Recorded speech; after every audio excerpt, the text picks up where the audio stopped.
Okay, I'll just show you how to work the time climate on this 2015 Range Rover Autobiography. So we'll just go back to home. That's the home switch, the house button there, and you'll see these arrows on either side here. So what we do, we click the arrows and click again. You've got time climate. Click on time climate. There you go. You can either single event or 7-day timer. We want 7-day timers. Now, what you can do all week. If you're going to get out at the same, or go to your car at the same time, that's set at 7 o'clock. If we want to move that, first of all we click on, and then I just move that to, we'll have a line. We'll say 7:30. Click OK, and that's it. 7:30 right the way across.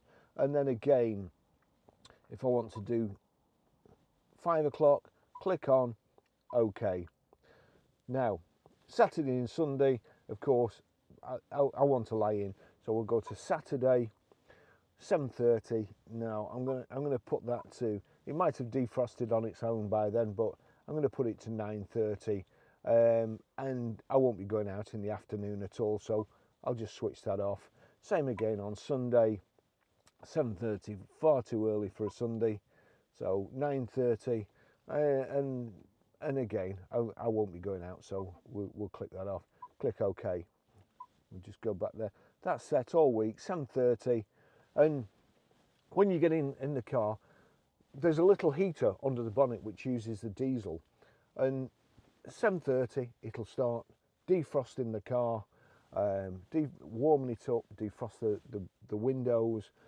Also, most of them get lost, but there is a little key. There is a little key like so.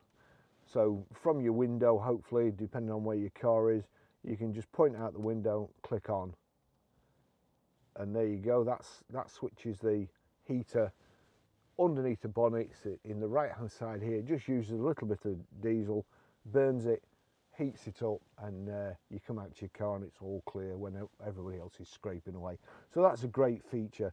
A lot of people don't even know they've got it, but that's how you do it.